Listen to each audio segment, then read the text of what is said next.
Voilà, c'est parti. Alors, Benoît, bonjour. J'aime lancer cet enregistrement et puis laisser de voir ce qui intervient. J'ai énormément de plaisir à vous présenter Benoît. Benoît que je connais depuis quelques années maintenant. Je vais vous expliquer comment et voilà, qui a bouleversé bien des champs de ma vie. Donc je suis très, très heureuse de pouvoir partager ce moment avec toi, Benoît. Merci de me recevoir chez toi au Canada. Ouais, merci. Je te retourne l'appareil parce qu'effectivement, la lecture de tes deux ouvrages m'ont beaucoup plu et m'ont stimulé à atteindre de nouveaux sommets. Et donc, je t'en remercie et je te retourne l'appareil. Merci, Benoît.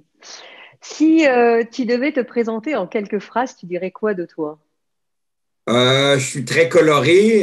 Des fois, il faut être préparé pour m'entendre, surtout quand je fais une conférence. Des fois, les gens sont un peu déstabilisés sur le coup. Mais moi, je ne mets pas de masque. Je suis qui je suis et je m'assume pleinement. Donc, je suis un père de deux chics enfants, deux jeunes enfants. Je suis aussi un mari amoureux. Et également, évidemment, je suis donc chargé de cours à l'École des sciences de la gestion à l'UQAM. Je suis conférencier. Je suis auteur également. Bref, je me suis découvert un talent pour la communication et je l'ai exploité. Là, on appelle ces fameuses tentacules à plusieurs niveaux. Et donc, dans la formation, la conférence, l'enseignement et même dernièrement avec l'écriture de livres. Voilà. Merci. Et l'écriture de livres dont on va parler, évidemment. Moi, j'aimerais raconter brièvement cette première rencontre avec toi, parce que effectivement, tu es un homme très pris dans différentes activités, mais aussi dans tes rôles d'ami, de père, de mari. Tu es toujours par monts et par vaux et tu es vraiment un grand passionné. Et j'ai été très touchée déjà par cette première rencontre qui s'est passée à l'UQAM, hein, à Montréal, où mon attaché de presse à Montréal me dit, bon, voilà, on voudrait te présenter quelqu'un, Benoît Chalifou, qui est quelqu'un de très solaire, etc. Tu vas accrocher avec lui. Bon, il est très pris, alors il a peu de temps, mais il peut t'accorder ce créneau. Et me voilà partie à l'UQAM. Et là, je me retrouve face à Benoît dans un café, dans le café, hein, le café central, je ne sais pas comment, je me rappelle Ouais. plus du nom. Et là, je me retrouve face à un Benoît euh, qui est évidemment l'homme qu'on m'a décrit, très pris, etc. Mais là, tout se pose. Tout se pose, le temps se pose, le temps n'existe plus. Et là où on devait passer peut-être 10 minutes, un quart d'heure ensemble, nous voilà partis pour 1 heure de discussion à ne pas pouvoir la couper. Et dans une passion commune qui est que le temps s'arrête. Et là, je goûte, ce qui n'est pas toujours évident, cet instant présent où tu es en relation de cœur à cœur avec quelqu'un. Tu es juste là avec l'autre et tu sens qu'il y a quelque chose qui est au même endroit, dans la même vibration. Alors évidemment, je suis repartie de ce moment un peu bouleversée. Et je me suis dit évidemment qu'on a des choses à faire ensemble, des choses à partager. Et on a commencé à partager tout naturellement. Tu m'as invité à intervenir à l'UQAM, à l'université d'été. Et moi, ce que j'aimerais, Benoît, c'est que tu m'expliques un petit peu, parce qu'au-delà évidemment de tous les diplômes qui te représentent, au-delà de tout ce que tu fais, de tout ce que tu partages, moi, ce qui m'a profondément touché chez toi, c'est cette générosité, ce cœur ouvert aux autres tout le temps. Et on en parlera évidemment dans ton dernier livre, hein, je vous le cite déjà, qui est Être à son meilleur. Déjà, rien que le titre, c'est déjà une révélation, mais je vous en parlerai à différents moments parce que je viens de finir ce livre. J'ai eu la chance, Pierre Roy, notre éditeur commun, me l'envoie et j'ai été extrêmement bouleversée par ce livre parce que non seulement il y a un tas de bon sens, d'outils pratiques, mais également toute cette phase, cette, cette grandeur d'âme, cette générosité qui t'habite et qui est, pour commencer à être heureux, il faut commencer à s'ouvrir, commencer à ouvrir son cœur, commencer à donner. Et une des facultés, une des composantes du bonheur, c'est la générosité. J'aimerais que tu nous parles de ça. Oui, en fait, moi, quand moi, c'est un privilège de pouvoir rencontrer. Quand Erwan me contacte, et on était à nos premières armes, moi et Erwan, quand il me présente à toi. J'avais présenté une autre auteure avant toi. J'avais eu un beau ressenti, mais pas comme celui que j'ai eu avec toi, je dois dire. Il y a quelque chose d'intuitif dans tout ça, tu le sais.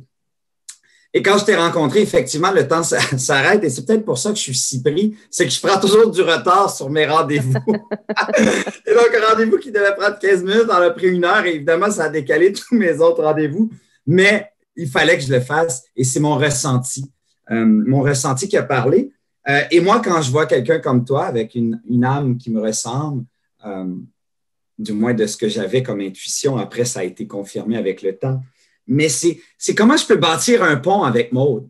Parce que finalement, je me dis, la vie va tellement vite. Quand tu as ce privilège de tomber à la croisée des chemins avec quelqu'un qui t'inspire, que tu as envie d'évoluer, d'être propulsé, parce qu'on se propulse mutuellement, il faut le dire, eh bien, je me suis dit comment bâtir un pont. Et c'est là où moi, là, rapidement, je me suis dit, bon, cette rencontre doit mener à une autre. Et c'est là où je t'ai probablement dit, je ne m'en rappelle pas, ben, j'ai une école d'été, j'aimerais ça t'inviter. Et puis, j'avais des budgets pour pouvoir. Ça devait être un truc comme ça.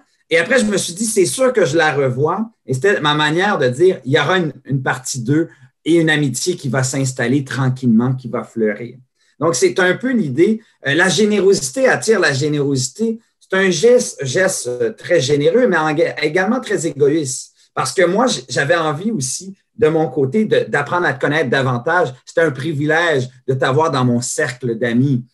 Et donc, au départ, on ne sait pas trop comment. Et moi, je dis toujours aux gens, bâtissez des ponts avec vos mécanismes, vos plateformes que vous avez. J'en avais une à ma disposition. Tu rentrais en adéquation parfaite. Tu as été, évidemment, le coup de cœur de cette école d'été. On espère te revoir l'année prochaine en live. Évidemment que je serai là. Évidemment que je serai là.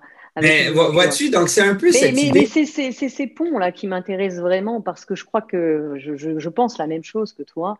Et souvent, on se dit, et en tout cas, il peut y avoir des gènes, je le vois autour de moi, il peut y avoir des gènes de « Ah, j'aimerais bien présenter un tel, mais si ça colle pas. » Et il y a tous ces peurs, ces gènes, ces hontes.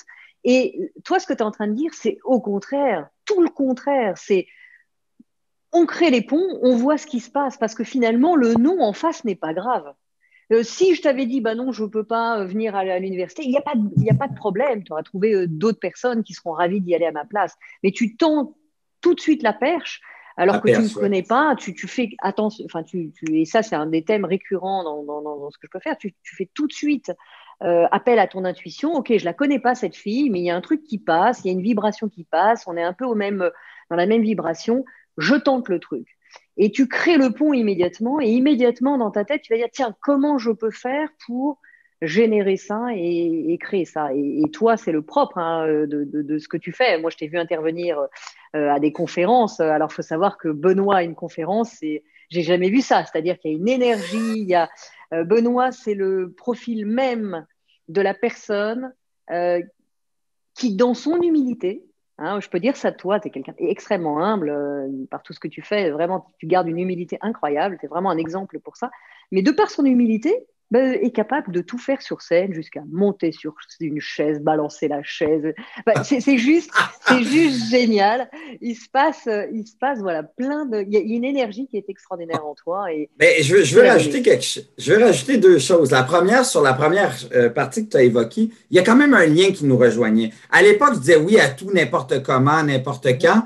Aujourd'hui, il y a toujours un fil conducteur. Le fil est important, c'est Erwan, quelqu'un que je respectais déjà jadis, qui me connaissait déjà. Erwan Le Sol, qui est notre éditeur chez Édito. Qui était notre éditeur, qui dit, Benoît, tu dois rencontrer Maude. Donc, il y a quand même un fil conducteur important.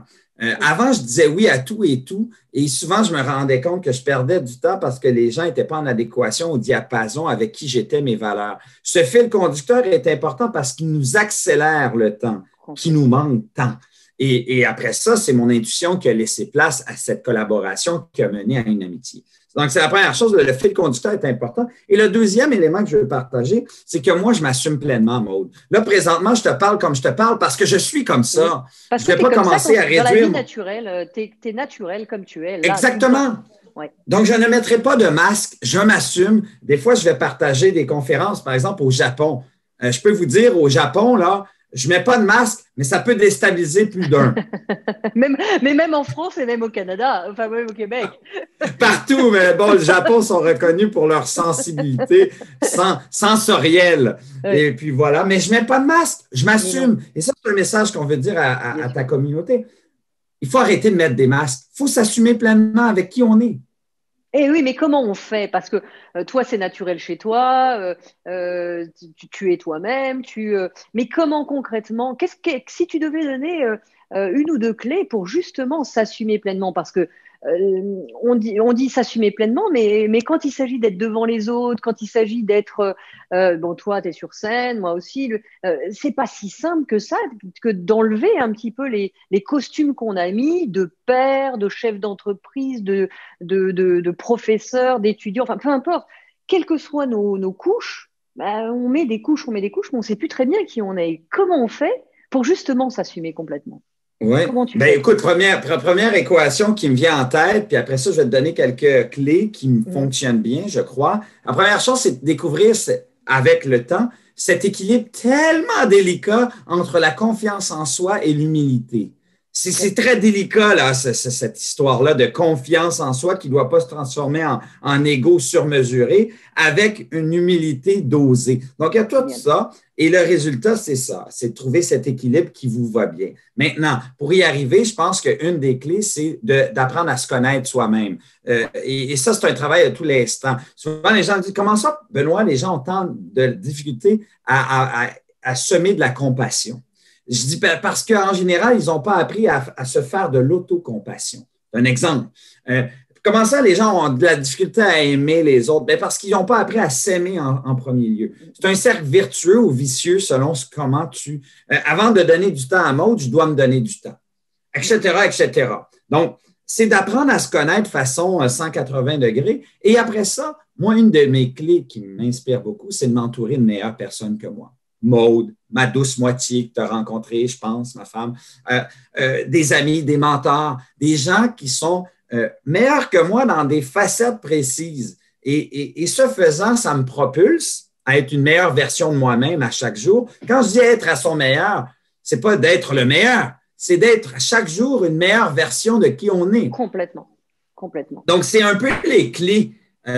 Donc, l'humilité, elle est très importante, mais également la confiance en soi. Et il faut la bâtir. Il faut la bâtir jusqu'à un jour où on n'a aucun problème du jugement de l'autre. Et tu le sais, Maude, le succès, tu le sais, tu connais un succès fondamental, féerique, extraordinaire en France avec ton livre et au Québec avec tes deux livres.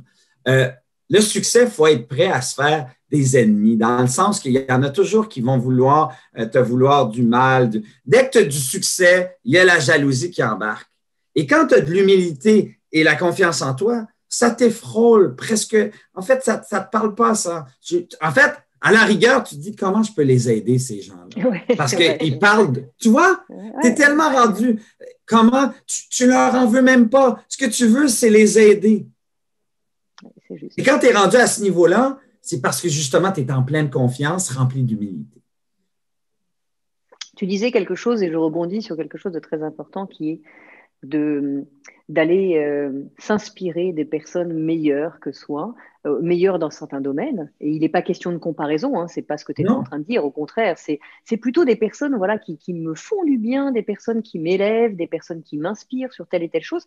Et c'est pas forcément des gens qui ont X diplômes, ça peut être un enfant de 4 ans des fois, ça peut être un animal, ça peut être une plante, ça peut être n'importe quoi et n'importe qui. Moi, je vois à quel point on peut être fasciné. Je peux passer des heures à regarder des fourmis, par exemple. Tu vois, Ouais. et c'est pas un être humain. Et pourtant, la pugnacité de la fourmi enfin, peut nous inspirer. Donc, ça, c'est vraiment un point important parce qu'on a tendance, moi je le vois autour de moi, on a tendance parfois à être tout le temps avec les mêmes personnes et à se scléroser et rester dans cette zone de confort-là, alors que d'aller à la rencontre d'autres, à la rencontre, mais aussi à travers, aujourd'hui on a accès à plein de livres, de conférences gratuites sur le net, etc. etc. Donc, on a accès à ça, et puis voilà, d'essayer de s'entourer d'un maximum de personnes qui nous font grandir, qui nous inspirent et qui nous donnent cet élan de se dépasser, en fait, d'avancer et de se dépasser. Et ça, c'est Oui, vraiment un point que tu disais, qui me semble très important. et il y a les effets de similitude. On est toujours plus intéressé naturellement à aller avec quelqu'un qui parle le français, qui est français comme on est français, etc., etc. Mais moi, ce que j'ai découvert très tôt, c'est que les gens qui me propulsent par exemple, moi, je suis quelqu'un qui est très peu axé vers le côté technique de la chose. Je suis très humain dans mon réfléchi, très relié à la relation. Par contre, de mon autre côté, ce qui m'inspire à me propulser, c'est l'ingénieur de formation. C'est des gens qui sont complètement différents de moi, mais quand je parle avec eux, j'ai l'impression de parler à une autre. Je veux dire, il est sur un monde parallèle, le mec, ou la personne, ou la dame. Ouais, ouais. Mais ça me fascine parce que ça me propulse à être une meilleure personne. L'élément clé aujourd'hui, parce qu'il n'y a plus de place pour la médiocrité, c'est la curiosité sans borne de l'autre personne ou de l'autre chose, parce que ça peut être une fourmi. Moi, tu me fais rire parce que ça m'arrive des fois de me poser et de voir tout ce qui se passe. Je prends des fois des minutes. Et ma femme dit, qu'est-ce que tu fais? J'observe. Et ça, cet élément de curiosité envers tout, et surtout des choses qui ne sont pas similaires à ce que tu es. Moi, ça me passionne. Les cultures m'ont toujours passionné, comme c'est pas possible. Dès que quelqu'un, par son nom, par son ethnicité, peu importe, ça me fascine et je peux naviguer dans sa vie pendant 1 heure. Ouais, mais tu viens de la Guinée-Conakry, je veux bien, mais de où exactement et de quelle ethnicité? Ah, t'es Peul. Oh, wow, les Peuls, tu sais telle histoire, ça. Je savais pas. Non, tu vois ce que je veux dire? C'est d'aller pas juste d'où tu viens, mais vraiment. Non, d'où tu viens T'ouvrir vers vraiment. d'autres choses. Ouais, exactement. Vers d'autres choses. Oh, oui, ça c'est fabuleux. J'aimerais revenir sur ce livre parce que, comme je te dis, je viens de le terminer. Alors, je suis en plein dedans, dans cette énergie, être à son meilleur. D'ailleurs, le sous-titre, c'est L'incroyable pouvoir des habiletés relationnelles. Et ça me passionne parce que euh, je suis désolée, j'ai un appel, je ne sais pas si ça sonne en même temps ou tu l'entends en même temps, mais Non, c'est j'essaye juste correct, de c'est dire, correct. j'essayais juste de dire, je rappelle plus tard. Ouais, l'incroyable pouvoir des habiletés relationnelles. Ce qui m'a fasciné dans ce livre, c'est que évidemment, tu es tourné, toi tu donnes des cours à des étudiants, tu es tourné vers les entreprises, tu es tourné. Mais à chaque fois, tout ce que tu conseilles, tout ce que tu donnes, tout ce que tu proposes, c'est même pas des conseils, tout ce que tu proposes, c'est vraiment à la hauteur de tous les individus, parce que tu parles que de l'être humain, vraiment de l'être humain. Et ça m'a passionné parce que déjà, ça se lit extrêmement facilement, comme à l'inverse de beaucoup de livres, de management, euh, tu vois, de livres un peu de manuels. C'est souvent, bon, allez, au bout de 3 clés, c'est bon, on passe à autre chose, c'est fatigant. Là, on a l'impression que déjà, tu es complètement authentique. On parlait d'authenticité, tu parles de tes vécus, de ton vécu avec tes Ouais, les relations storytelling. mais tes vraies relations, tu peux parler de ton père comme d'un collègue, de machin, tu es vraiment à parler de toi et c'est pas alors on voit autour de nous peut-être les collègues que non, toi tu es vraiment dans ton vécu, tu partages ton vécu avec tes forces, tes vulnérabilités. Donc ça c'est on peut cheminer avec toi et se dire ah bah tiens, moi aussi ça m'est déjà arrivé, bah, dis donc le type il est capable de le dire, moi je sais pas si j'aurais été capable. Donc tu vois, tu es vraiment à cœur ouvert Ouais, ouais, avec ça et tu ne ouais. parles que de l'être humain. Et alors, ce qui m'a bouleversée encore plus, et c'est en ça que je ne peux que conseiller ce livre, parce que moi, ça m'a énormément touchée, c'est que au-delà de tout, tu n'es pas en train de dire il va falloir acheter ça, faire ci, faire ça, communiquer avec ci et ça. Non, tu es en train de dire tout est en vous. Tout est Ouais, tout à déjà fait. là. C'est-à-dire que tu es en train d'exprimer à chaque personne que le meilleur outil, les meilleurs trucs à trouver sont déjà là. Tout est déjà là. Et il y a juste à aller les connecter, à aller les réveiller, à aller les challenger. Mais tout est déjà en nous. Tu es d'accord Et avec à ça? connaître ses angles morts, par exemple, ce truc-là est un grand angle mort. Je l'évoque plusieurs fois dans le livre, mais parce que j'en suis convaincu que ça nous freine dans notre humanité qui est si importante aujourd'hui. Exactement. Et moi, j'aimerais peut-être que tu puisses partager quelques, quelques clés ou une ou deux clés qui toi, t'aident au quotidien, justement, à sans cesse être focus sur toi pour pouvoir donner aux autres. Qu'est-ce qui t'aide, toi, dans ton quotidien? Est-ce que tu as des routines? Est-ce que tu as Oui. est-ce que tu des trucs, tu vois, qui font que ton plan d'action, bah, c'est ça, et ça, tu n'y déroges pas parce que sinon, naturellement, bah, on s'écarte à nouveau de soi. Tu le disais, le téléphone a tendance un peu à nous. Mhm. Qu'est-ce qui t'aide, toi? Ben moi, dans le livre, je parle d'un coffre à outils des habiletés Oui, relationnelles. J'en nomme 5: autodiscipline, automotivation, maîtrise de soi, de nos émotions, de nos pulsions fortes. Je parle également, évidemment, de la communication. Une communication, quand on parle de communication, on parle de l'art de parler, d'écrire, l'art de présenter en public, l'art de lire, mais on parle très peu de l'art d'écouter, alors que c'est des fondations de la communication, par exemple. Et on parle de l'empathie, qui est pour moi la cerise sur le sundae, parce que pour être rendu ah, à c'est être joli ça. empathique, La cerise sur ouais, le Sunday, parce que je connaissais pas ça. non, mais c'est vrai.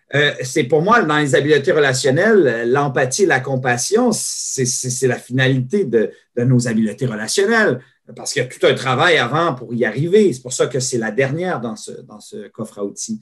Donc, première chose que j'ai envie de partager avec toi, c'est l'autodiscipline.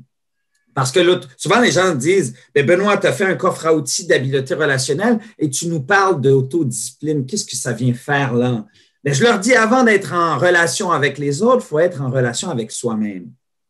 C'est une habileté relationnelle en soi d'être en relation avec soi-même. On l'oublie. On apprend à aimer les autres. Du moins, c'est ce que la vie nous pousse à faire. Mais est-ce qu'on a déjà eu cette idée d'avoir un amour propre à soi-même? Je ne veux pas être ésotérique, ce n'est pas l'idée, mais Non, c'est non, je vrai, comprends. c'est la racine. C'est l'amour propre de soi qui nous permet d'être autodiscipliné. Parce que tu te permets, et d'ailleurs, à l'heure actuelle, moi, je fais beaucoup de conférences en entreprise en ce moment, et les chefs d'entreprise me disent, mon staff manque d'autodiscipline. Dans cette tasse se trouve plus un café, mais de la vodka. Les gens boivent sur. Non, mais c'est Ouais, vrai. c'est Et vrai, c'est c'est vrai, c'est vrai. l'autodiscipline de faire attention à ce qu'on consomme. Mhm. Tout est plus facile et accessible en ce moment en télétravail. Quand tu es à 3 secondes de ton bureau et de ton garde à manger et que tu bouffes sans arrêt, il y a tous ces éléments-là. Bien sûr. Donc, la crise actuelle est un élément important pour insérer des bonnes routines, des bons rituels pour les remplacer par des moins bons. Donc, l'autodiscipline, cette grande liberté, c'est la fondation de votre vraie liberté quand on y pense. Une liberté d'atteindre, par exemple, ce livre, je l'ai écrit en pleine pandémie. Je me suis levé quand même à 5 heures du mat du mois de mars au mois d'août pour réussir à le faire du lundi au dimanche. C'est ma plus grande liberté que je m'offrais parce que je ne sacrifiais pas du temps de qualité avec mes enfants tout en complétant un objectif qui était important pour moi. C'était de renoncer à me lever à 7h30 sur le court terme pour accepter de le faire à 5 heures du mat. Je le faisais avec le sourire parce que j'avais un objectif très fort. Donc, c'est notre plus grande liberté qui nous amène à nos grands objectifs de vie. Donc, l'autodiscipline, pour moi, c'est la fondation de tout le reste. C'est la connectivité que tu as sincère avec toi. C'est de dire non à ce bout de pizza-là parce que tu vas te sentir mal dans 2 heures et tu la remplaces par une salade peut-être moins exotique. Mais tu vas te sentir bien après. C'est de remettre ce qui est vraiment l'autogratification maintenant, de la remettre à plus tard pour des choses plus significatives et plus importantes pour toi. Donc, pour moi, la première chose que je veux partager aux auditeurs, aux auditrices, c'est ça. C'est l'autodiscipline qui est notre plus grande liberté, qui est le point de bascule avec tout le reste. Un autre élément que moi, que je fais souvent, si je me pose la question si aujourd'hui, je suis en aussi bonne connaissance de qui je suis qu'il y a 10 jours, qu'il y a un mois. Et donc, souvent, je vais demander à ma femme, à ma douce moitié, aux gens qui m'entourent, comment c'était cette semaine d'être de l'autre côté de moi? Comment c'était? C'était chiant, j'étais comment? Et, et je me pose la question parce que j'ai réalisé beaucoup de clés là, de ceux qui sont en connaissance de ça. Parce qu'il ne faut pas oublier, là, le coffre à outils que je partage, ben, tu as lu le livre, le point de bascule de tout ça, c'est la connaissance de soi. Bien sûr. Et les gens qui ont une très grande connaissance de qui ils sont, ils ont des attributs très clairs. La première chose, on en a parlé, c'est la confiance en soi. Ils ont une très grande confiance en eux, mélangée avec une humilité, c'est clair. Ils ont aussi une autodérision. C'est-à-dire qu'ils n'ont aucun problème de rire poliment, avec respect, parce que quand on rit des autres, on a toujours du plaisir. Mais est-ce que quand on rit de vous, vous êtes à l'aise avec cette idée? Parce que je me suis rendu compte que les gens qui ont une très bonne connaissance de soi n'ont aucun problème de rire de sa propre personne aussi. Avec respect, évidemment, mais sans problème. Et c'est des gens qui n'ont aucun problème de témoigner de leur sensibilité. J'aime pas parler de faiblesse. J'aime bien aimer le prix, là, vulnérabilité. Vulnérabilité. Moi, tu le sais, je manque d'écoute, je suis un coloré. Je le dis et je le dis avec passion et j'essaie de m'améliorer. Donc, j'adresse mes faiblesses ou mes sensibilités Donc, c'est tous des éléments clés qui nous propulsent parce que pour pouvoir améliorer notre empathie, notre communication, notre capacité d'écoute, etc., notre maîtrise de soi, bien, ça prend énormément de travail sur soi-même, sur sa personne, entouré de gens qui t'aiguillent. Et il faut encourager par ta vulnérabilité. Moi, je me suis dénudé complètement dans ce livre-là. Franchement, Mais vraiment, ça se voit, ça se voit. Et d'ailleurs, tu es à nu, mais tu es à nu avec… et cette sensibilité amène toutes ces forces aussi. Cette sensibilité… Ça encourage les gens à en faire autant. Exactement. Exactement. Et ça, c'est vraiment un point juste. En fait, à chaque fois qu'on est authentique, tout le monde en face dit, attends, elle est capable de dire ça, il est capable de dire ça, il est capable de faire ça. Eh bien, moi aussi, je vais oser. Et moi aussi, parce que finalement, j'ai été touchée par cette sensibilité. J'ai été touchée par le fait que tu avoues telle et telle chose, que j'avoue, je me mette à nu sur tel et tel événement. Et finalement, ça désacralise cette espèce d'image de ah, mais ça, c'est des gens qui réussissent, alors de toute façon, ils sont parfaits. Non! J'ai tous les jours peur, j'ai tous les jours des remises en question, j'ai tous les jours.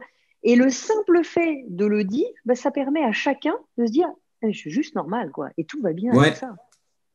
Je vais donner une clé qui est pour moi la finalité de tout ça, qui a été un point de bascule dans ma vie. Plusieurs fois, si ma copine Maude me disait Benoît, c'est quoi qui est le plus important pour toi? Moi, j'aurais dit ma famille. Ma famille, ma famille. Ouais. Ma famille, c'est ce qui est le plus important. Et après, je me tirais à Bangkok pour une conférence, à droite, à gauche, sans ma famille, évidemment. Et je justifiais ça par le chèque de paye. J'ai besoin de faire nourrir ma famille. Était-ce vraiment le cas? J'avais besoin de tout ce fric pour ça? Non, c'était jamais vrai. Et à un moment donné, je me trouve au Tchad. T'imagines, en Afrique centrale, au Tchad, un chef d'entreprise me challenge. Je lui explique ma vie, puis à quel point ça va à 100 à l'heure, comme tu l'as dit tout à l'heure. Et le mec me dit, Benoît, c'est quoi ta valeur fondamentale? Est-ce que tu as déjà réfléchi à ça? Et je lui dis, la famille. Il dit, ah bon, oui, la famille. Il dit, c'est parce que je te vois aller à droite, à gauche, jamais avec ta famille. Je dis, oui, mais c'est mon gagne-pain. Il dit, tu as vraiment besoin de tout ça? Il me challenge comme ça, le mec. Et il me donne une feuille avec une série de valeurs sur les feuilles. Il dit, prends cette feuille-là, regarde-la bien dans l'avion et on se reparle à ton arrivée à Montréal. Ça a été les 12 heures les plus atroces de ma vie parce que là, j'étais confronté à moi-même avec cette feuille où il y avait plein de valeurs, dont famille, évidemment, la valeur que j'avais proposée. Et je me suis rendu compte que je me mentais à moi-même encore et encore. La valeur qu'on signale, parce qu'il y a une valeur forte qu'on a qui a des tentacules avec d'autres valeurs importantes. Mais compte tenu que cette valeur, vous la respirez, les autres sont en adéquation. Et cette journée-là a changé ma vie, Maude, parce que j'ai trouvé que ma valeur fondamentale n'était pas famille. La vraie valeur que je respire au quotidien s'appelle imputabilité. Parce que moi, et je vais expliquer mon point, je pense que ça va aider ton auditoire. Moi, j'ai dit famille par automatisme sans nécessairement y réfléchir. Mais moi, je suis heureux, extrêmement heureux quand je me réalise moi aussi, moi-même, dans mes projets personnels. Si je ne me réalise pas dans mes projets personnels, il manque une partie de moi. L'énergie que tu vois, elle n'est pas aussi, il n'y a pas autant de tonus. Vous voyez? Et donc, je me suis rendu compte qu'il fallait aussi que je m'accomplisse personnellement dans ma carrière pour que je sois à mon meilleur avec ma famille. Et donc, je me suis rendu compte que famille est une valeur certes importante, mais qu'elle n'est pas la centrale. Et j'ai trouvé, à force de réfléchir pendant des heures et des heures dans l'avion, je disais, ah, c'est elle. Non, c'est pas elle parce que ça marche pas si je prends elle. Non, c'est pas elle. Et il fallait que je trouve l'équation parfaite. Et chacun, ça prend du temps, des heures, des jours. Et de la vérité. Et de l'authenticité. Parce que s'avouer ça, alors que ça faisait des années, peut-être que tu prônais des années, oui. la famille, et ça n'empêche pas qu'évidemment ta femme et tes enfants sont centraux dans ta vie, mais il faut avoir le courage de cette vérité, de voir nos vérités. Et les assumer. Et les assumer, bien sûr. Et à un moment, là, tu es face à toi, ça prend du temps, certes, mais ça prend aussi le courage de se dire, ah ouais, je me suis peut-être leurrée pendant des années et j'ai voulu me faire croire ça. Et une fois que tu es au bon endroit, une fois que tu fais les choix alignés avec ça, et comme tu le dis, si on t'enlève ce qui te passionne, eh bien dans ta famille, tu seras présent, tu éduqueras tes enfants, etc., mais tu vas t'éteindre. Exactement. Puis c'est exactement ça. C'est exactement ça. Et donc, c'est pour ça que je disais famille, mais je ne l'assumais pas pleinement parce que j'allais être éteint. Et donc, imputabilité, Pourquoi c'est si important? Je te donne l'exemple Ça veut dire de quoi ma ce mot valeur. imputé? Dis-moi ce que ça veut dire. Imputabilité, ouais, c'est Je connais pas. accountability en anglais, ça s'appelle se responsabiliser. Ok, Se responsabiliser de tout. ok, ça marche. L'imputabilité, là, c'est un peu de dire, et c'est en adéquation avec qui je suis. Je suis imputable face au livre que j'ai écrit. S'il n'est pas bon, c'est pas la faute des lecteurs, lectrices, c'est ma faute. Je suis imputable quand je suis conférencier. Si je me suis pas bien préparé, c'est pas l'auditoire. C'est pas parce que l'auditoire n'a pas aimé que l'auditoire était mauvais, c'est moi qui ai mal été préparé. Ouais, tu Je suis ramènes tout à ta imputable. responsabilité. Oui, je suis imputable envers mes deux enfants. Si j'ai, à la fin, quand ils vont avoir 20 ans, ben, on n'a pas une bonne relation, il y a des fortes chances que ce soit ma responsabilité. Je me responsabilise avec ma femme d'être un bon conjoint. Et donc, imputabilité me permet de créer un équilibre. Ça me permet aujourd'hui de me sentir confortable à dire non à cette conférence en Chine, à moins que, oui, pas de problème, mais vous amenez ma famille. Et écoute, figure-toi là que ça a créé des opportunités de voyage de famille tout gratuit parce que les gens qui m'embauchaient n'en avaient rien à cirer, pas de problème. Ou je disais non parce que c'était trop long, et puis voilà. Mais l'imputabilité, là, je ne sais pas comment Oui, c'est se responsabiliser. Moi, je c'est dirais. ça. Je ne connaissais pas ce mot, mais peut-être que d'autres Français le connaissent dans ce sens-là. Moi, je ne connaissais pas ce nom, mais ça veut dire se responsabiliser à tout Ouais. et ramener à son sens de la responsabilité. S'il y a un problème, ça peut être évidemment dans la relation avec l'autre, mais avant tout, mon problème à moi. Il y a des facteurs internes que tu peux assumer et ça a équilibré toute ma vie. Ça a changé ma vie. Je respire cette notion d'imputabilité ou de me responsabiliser. Et ce faisant, la famille est extrêmement importante parce que je ne peux pas la négliger, ni mes projets personnels, et ça dose le tout. Évidemment, évidemment. Merci Benoît pour cette authenticité, merci pour ce partage. Ce livre est déjà sorti chez Édito, donc au Québec. On peut le trouver sur toutes les plateformes, etc. Oui, Amazon.fr, la FNAC. Alors Amazon, on n'est pas à fond, nous, Amazon, parce que ça tue un peu nos Très libraires. bien. Mais en revanche, il y a plein de plateformes. Et pourquoi je dis plateforme? Parce qu'il n'est pas encore sorti en France. Il va sortir, en tout cas, il est en pourparlers en France. Je croise les doigts, en plus chez un très bel éditeur, puisque c'est chez Erol. Et j'espère ne trahir aucun secret et j'espère bien qu'il va sortir vite. Donc, être à son meilleur, l'incroyable pouvoir des habiletés relationnelles de Benoît Chalifou. Tu avais écrit un autre livre avant. Sur quel site on peut te trouver? Est-ce que tu peux? Je vais le mettre dans le lien. Saisir ça. Tu parles de celui-là, là? Être à son meilleur? Non, ton site internet sur lequel on peut en savoir plus sur toi. Oui. Donc, Benoît Chalifou. BenoîtChalifou.com. www.benoîtchalifou.com. Sinon, évidemment, sur LinkedIn ou Instagram. Voilà, donc je mettrai le lien de toute façon dans la vidéo. Ça marche. Je sais que tu as fait différentes conférences, j'en ai vu quelques-uns, quelques interviews, donc je vous invite à aller voir ce que fait évidemment Benoît dans cette énergie, dans ce partage. Ces 2 livres, moi j'ai lu 2 livres de toi, tu en as écrit peut-être plus? Non, juste 2. Alors c'est parfait, j'ai lu les 2 et les 2 sont super. Le premier d'ailleurs était... c'était un beau dialogue avec un joueur de foot professionnel et tu ramenais, et ça aussi c'est parce que moi je suis pas très foot, beaucoup de femmes sont pas très foot et pour autant ça n'a rien à voir vraiment avec ça, c'est plutôt un parallèle justement d'arriver à aller chercher le meilleur en soi et de partager des clés d'un sportif de haut niveau pour les appliquer dans notre quotidien et pas que en entreprise. Exact. C'est ça ta force aussi, c'est que tu parles avant tout à l'être humain et pas uniquement aux dirigeants, pas uniquement aux managers, pas uniquement à celui qui travaille. Même monsieur et madame tout le monde qui ne travaillerait pas, c'est d'aller chercher le meilleur en soi et d'aller tirer dans toutes nos boîtes à outils qu'on a déjà et dans toutes nos capacités, tout ce qu'on a. Merci Benoît. Si tu devais dire une chose fondamentale, par quoi tu aimerais finir? Que finalement, toutes les recherches scientifiques sur le bonheur tendent vers la même chose, le même élément. Si on voulait savoir si vous étiez heureux et qu'on avait un seul élément de vos multiples classeurs à pouvoir ouvrir, un seul, c'est que nous sommes la bébite la plus sociale sur la Terre. Et que la bébite la plus sociale sur la Terre, l'être humain, l'espèce la plus sociale sur Terre. Et ce faisant, cet être humain, pour être heureux physiquement et mentalement, elle se doit d'être en relation avec les autres.